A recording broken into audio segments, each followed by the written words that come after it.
Hey guys, it's ASLB. This is going to be a bit more serious than some of my previous videos because this has to be addressed. So on November 7th, the 100th episode of Miraculous Ladybug, Ephemeral, came out, and while reception for the episode seems to be mixed, I myself haven't seen it so I can't really say whether I like it or not, there is one part that a lot of fans have taken offense to. And just to get straight to the point, at some point in the episode, this flag shows up to represent Japan. For those who aren't in the know, this is a reference to Japan's flag of the rising sun, which had some roots in ancient times, but would end up being used by the Imperial Japanese Army and Navy from 1870 and 1889 to 1945, until the Japan Maritime Self-Defense Force re-established it in 1954. It also has ties to Japanese colonialism and annexation throughout Asia, particularly Korea. And from 1910 to 1945, Japan tried to grind Korea underneath its boot, destroying the culture, giving Koreans no judicial review, which means no trial upon being arrested,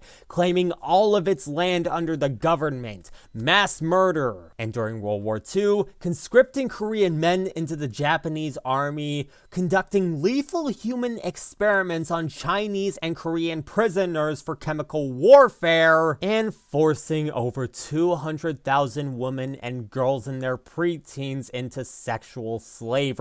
There's more, but I'll leave links in the description below to articles and a podcast that explain this far better than I ever could. So because of this, Korean Miraculous have expressed concern about this flag being used in the show.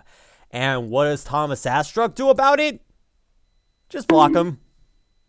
No snarky remark, no blunt explanation, just I don't want to hear it. You're blocked. Now, I'll try to give him the benefit of the doubt and say maybe the use of this flag wasn't necessarily his own doing. But Thomas, did you ever think to yourself, maybe blocking fans who have complained about the use of a flag that has been associated with a past of annexation, rape, mass murder, and human experiments might not be the best idea? And what makes things worse is that he has said absolutely nothing about this situation. Update on the situation, I take back what I said. He does say something about the matter, except not really. Instead of addressing the flag of the rising sun, or, apologizing, he instead tries to gaslight people into thinking he was the victim in all of this, saying the people he blocked were trying to mess with him or ruin his life. Okay,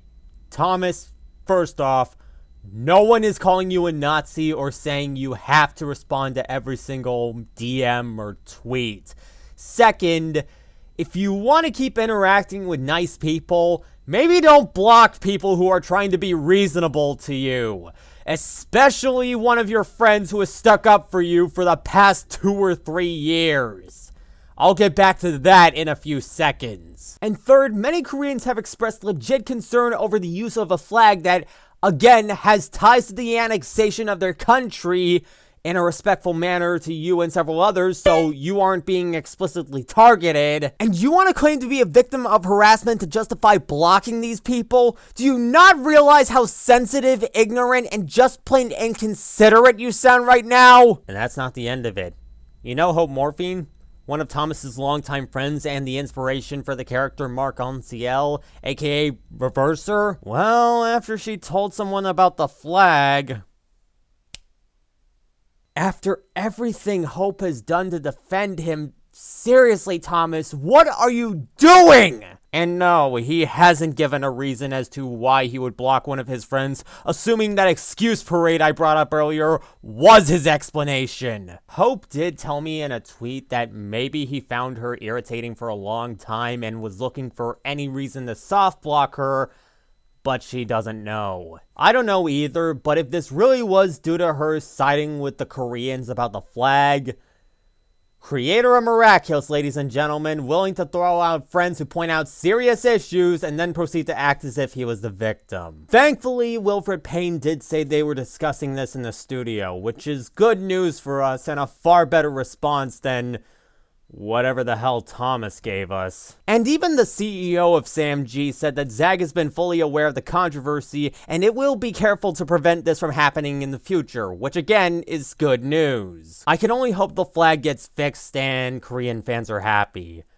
I don't know if it'll save Ephemeral for me, if what Mark told me about the episode is anything to go by, but at least we won't have to put up with the controversy. So to the Korean Miraculous and to the people who were blocked by Thomas, including Hope, I'm really sorry that this happened. None of you deserved it. And to Thomas, please, for the love of God, just stop victimizing yourself and get off of Twitter until you're ready to give an actual apology.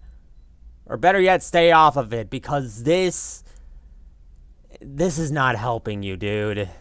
And that's all I have to say about the matter. Thank you guys so much for watching. Special thanks to Mark Chigner II for bringing this topic to my attention, and to Hope Morphine for allowing me to use some of the tweets from her now deleted account. And as always, have a great life, stay miraculous. Please, for the love of God, respect Koreans and your friends, and see ya.